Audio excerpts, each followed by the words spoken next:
नमस्कार दोस्तों, स्वागत है आप सभी का हमारी साइंस एंड टेक्नोलॉजी की क्लास में। आज हमारी सेकंड क्लास है। इस क्लास के का टॉपिक आज वही है, रोग एवं स्वास्थ्य है। हमने अपनी इस क्लास की शुरुआत इसी टॉपिक से की है।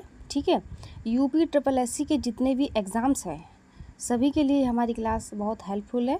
चलिए अब बिना देरी के हम अपनी क्लास स्टार्ट करते हैं। हमारा पहला प्रश्न है, एलिसा परीक्षण किस रोग की जांच के लिए किया जाता है? Malaria, TB, AIDS, cancer. तो इसका सही आंसर है AIDS. ELISA enzyme linked immunosorbent assay का मुख्य उपयोग एचआईवी का पता लगाने के लिए किया जाता है, जो प्रतिरक्षा प्रणाली की एंटीबॉडी का पता लगाता है। ठीक है, हमारा अगला प्रश्न है, मलेरिया रोग का कारक जीव यानी पैथोजन क्या है? बैक्टीरिया, प्रोटोजोआ, वायरस, कवक। तो इसका सही आंसर है प्रोटोजोआ। मलेरिया प्लाज्मोडियम नामक प्रोटोजोआ के कारण होता है, जो मादा एनाफ्लीज मच्छर के काटने से फैलता है। यानी जो बीमारी होती है ये मादा यानी फीमेल मच्छर होती है एनाफ्लीज, उसी के काटने से ये जो प्रोटोजोआ है ये हमारे बॉडी में संचार होता है और उसके बाद ये हमको बीमारी होती है। ठीक है, हमारा अगला प्रश्न है, मानव शरीर में विटामिन ए की कमी से कौन सा रोग होता है? रिकेट्स, बेरी, रतौंधी, स्कर्वी। तो इसका सही आंसर है रतौंधी। विटामिन ए की कमी से आंखों में रतौंधी नाइट ब्लाइंडनेस होती है, जिसमें कम रोशनी में देखना मुश्किल हो जाता है। हमारा अगला प्रश्न है, बीसीजी का टीका किस रोग से बचाव के लिए लगाया जाता है? खसरा, तपेदिक, पोलियो, हैजा। तो इसका सही आंसर है तपेदिक यानी टीबी। बीसीजी बैसिलस कैलमेटी ग्वेरिन टीका विशेष रूप से तपेदिक से सुरक्षा के लिए जन्म के तुरंत बाद दिया जाता है। तपेदिक को ही टीबी बोला जाता है। हमारा अगला प्रश्न है, टाइफाइड रोग किसके कारण होता है? वायरस, बैक्टीरिया, कवक, प्रोटोजोआ। तो इसका सही आंसर है बैक्टीरिया। टाइफाइड साल्मोनेला टाइफी नामक बैक्टीरिया के कारण होता है, जो दूषित भोजन या जल से फैलता है।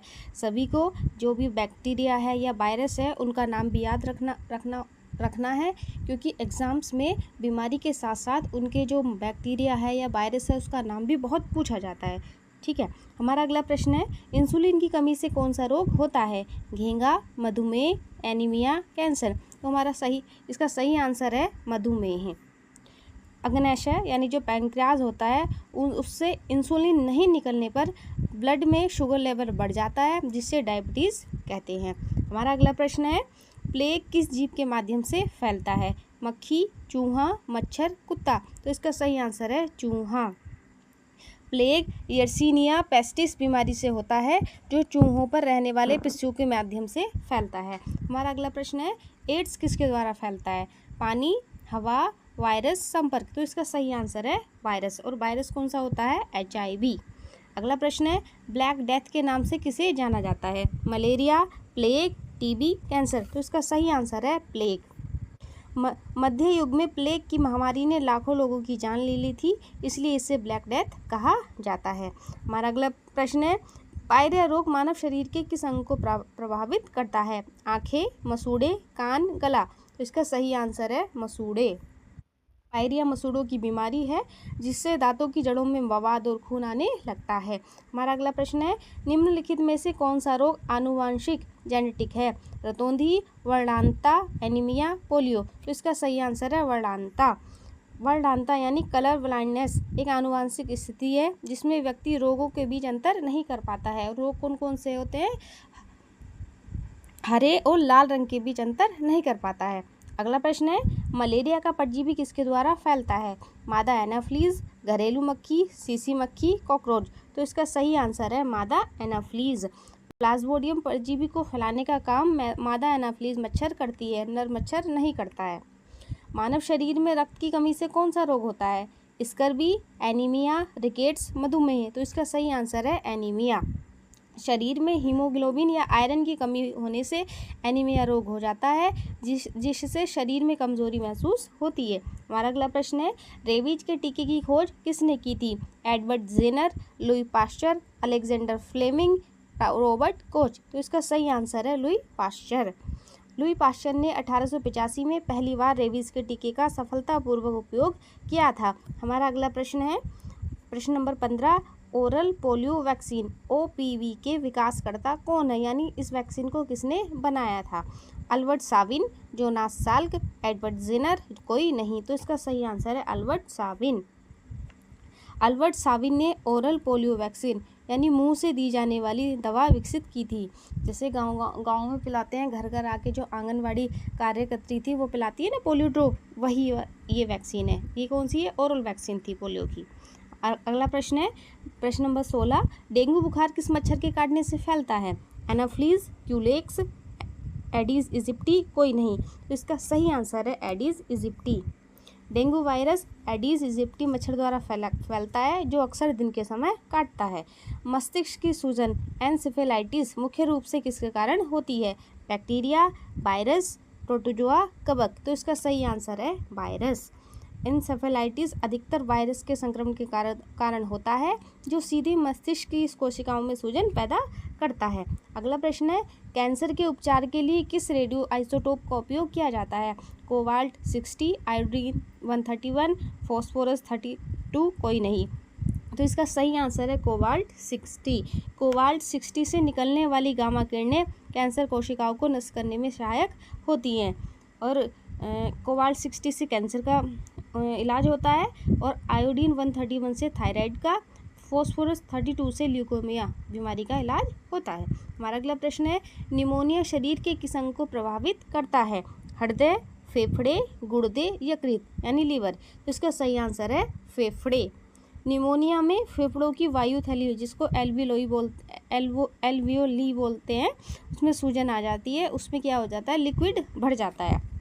हमारा अगला प्रश्न है खसरा मिसल्स किस कारण से होता है? बैक्टीरिया, वायरस, प्रोटोजोआ, कवक। तो इसका सही आंसर है वायरस। खसरा एक अत्यधिक संक्रामक रोग है जो मोरविली वायरस परिवार के वायरस से आता है। हमारा अगला प्रश्न है चेचक स्मॉल पॉक्स का कारण है? बैरियोला वायरस, पेरिसेला, बिक्सो वायरस, कोई नहीं। तो इसका सही आंसर है बैरियोला वायरस। स्मॉल पॉक्स यानी चेचक बैरियोला नामक वायरस से फैलता है। अगला प्रश्न है किस तत्व की कमी से घेंगा यानी गोइटर रोग होता है? लोहा, आयोडीन, कैल्शियम, पोटेशियम। तो इसका सही आंसर है आयोडीन। थायराइड ग्रंथि को थायरोक्सिन बनाने के लिए आयोडीन चाहिए, कमी होने पर यह फूलकर घेंगा बन जाती है। देखा ना, लोगों का गला फूल जाता है, वो इसी बीमारी के कारण होता है। अगला प्रश्न है प्रश्न नंबर 23, डेंगू में मानव शरीर में किसकी कमी हो जाती है? हीमोग्लोबिन, प्लेटलेट्स, लाल रक्तकण, श्वेत रक्तकण। तो इसका सही आंसर है प्लेटलेट्स। डेंगू में रक्त के प्लेटलेट्स जिसको थ्रोम्बोसाइट्स बोलते हैं का स्तर तेजी से गिरने लगता है, जिससे रक्तस्राव का खतरा होता है। अगला प्रश्न है सिट्रस कैंकर किसमें होने वाला रोग है? मनुष्य, पौधे, पशु, मछली। इसका सही आंसर है पौधे। सिट्रस कैंकर नींबू, संतरे जैसे खट्टे फलों वाले पौधों में होने वाला एक बैक्टीरिया जनित रोग है। अगला प्रश्न है प्रश्न नंबर 25, दूषित जल से कौन सा रोग होता है? हैजा, मलेरिया, एड्स, तपेदिक। तो इसका सही आंसर है हैजा। हैजा कॉलरा विब्रियो कॉलरी बैक्टीरिया के कारण होता है जो दूषित जल और भोजन से फैलता है। अगला प्रश्न है पेनिसिलिन की खोज किसने की थी? Fleming, Jenner, Pasteur, Watson. तो इसका सही आंसर है फ्लेमिंग। अलेक्जेंडर फ्लेमिंग ने 1928 में पेनिसिलियम कवक से दुनिया की पहली एंटीबायोटिक पेनिसिलिन बनाई थी यानी खोजी थी। अगला प्रश्न है जीका वायरस किसके माध्यम से फैलता है? हवा, मच्छर, जल, भोजन। तो इसका सही आंसर है मच्छर। जीका वायरस भी एडीज मच्छर के काटने से ही फैलता है। अगला प्रश्न है मस्तिष्क से जुड़ी बीमारी का पता लगाने के लिए किसका उपयोग किया जाता है? ECG, EEG, MRI, X ray. तो इसका सही आंसर है ईईजी। ईईजी यानी इलेक्ट्रोएन्सेफेलोग्राम मस्तिष्क की विद्युत गतिविधियों को मापने का परीक्षण है। ईसीजी से क्या होता है? हृदय की गतिविधियों को मापता है। ईईजी मस्तिष्क और एमआरआई अंगों की जो होते हैं उनकी इमेजिंग करता है और एक्सरे किसके लिए? हड्डी के लिए होता है। अगला प्रश्न है मानव शरीर में मास्टर ग्रंथि किसे कहा जाता है? थायराइड, अग्नाशय, पीयूष, अधिवृक्क। तो इसका सही आंसर है पीयूष। इसको पिट्यूटरी ग्लैंड भी बोलते हैं। पीयूष पिट्यूटरी ग्रंथि शरीर की अन्य ग्रंथियों को नियंत्रित करती है, इसलिए इसको मास्टर ग्रंथि कहते हैं। अगला प्रश्न है प्रश्न नंबर 30। विटामिन सी की कमी से कौन सा रोग होता है? स्कर्वी, बेरी, रिकेट्स, रतौंधी। तो इसका सही आंसर है स्कर्वी।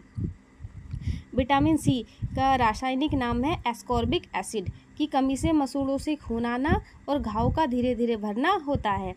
बेरी से विटामिन B1 से होता है बेरी, विटामिन डी से रिकेट्स और विटामिन ए से रतौंधी।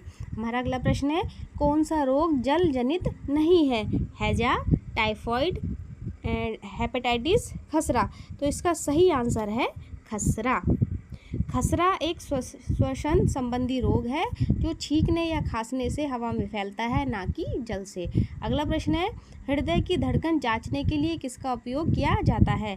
स्टेथोस्कोप, कार्डियोग्राम, स्फिग्नोमैनोमीटर, कोई नहीं। तो इसका सही आंसर है stethoscope.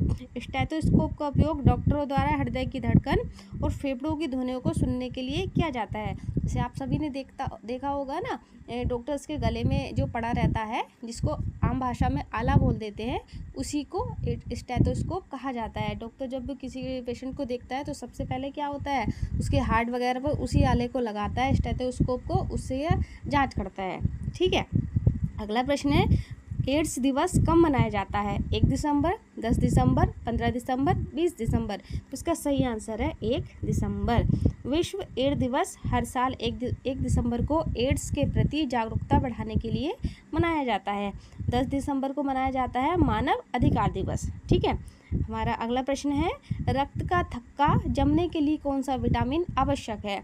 A, B, C, K। इसका सही आंसर है K।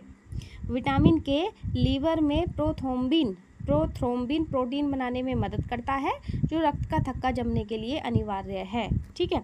अगला प्रश्न है प्रश्न नंबर 35 और ये हमारा लास्ट प्रश्न है इन्फ्लुएंजा रोग का कारण क्या है?